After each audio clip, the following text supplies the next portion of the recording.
A second playthrough of Bioshock Infinite is demanded, made decreed by the intrigue of the game's ending.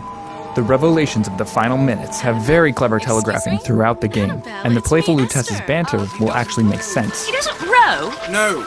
Well, at least it'll make some sense. I find that as satisfying as I'd imagined. Chin up, there's always next time. At least it's entertaining to listen to again. Curious to try your second playthrough on that 1999 mode? This video will lay out what to expect and how not to scotch up the mission.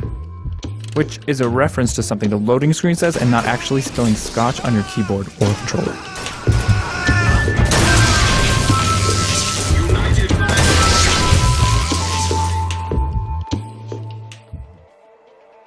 Every time you die, you get a bloody nose in real life. Not true. But I did have a lot of bloody noses in 1999. Nerd life!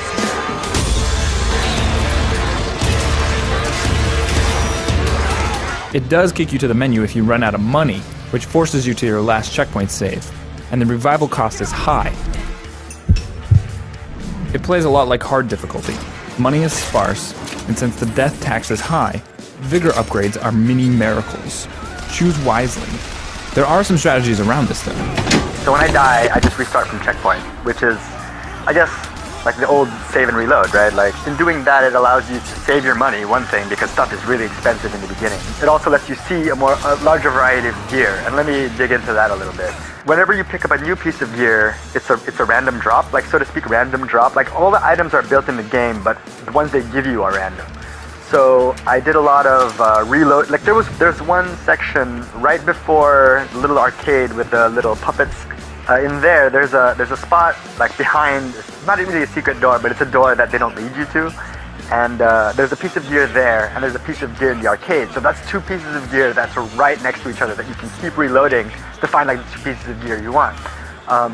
What I found, I mean, you can keep doing that. And I eventually stopped because it took too long, and I settled on these two pieces of melee gear, and now I have an entire melee loadout. You can kind of tune your character. Like at that spot right there, you can start tuning your character.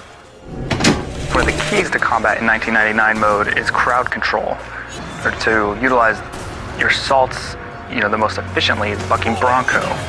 And I would like to echo Benito's point to upgrading your shields first, because it's just regenerative health.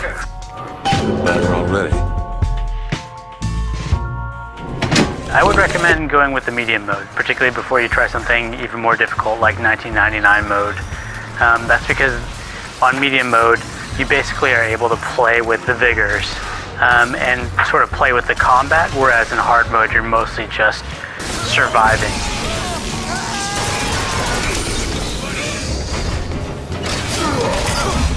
And there's 1999 mode, Unclouded.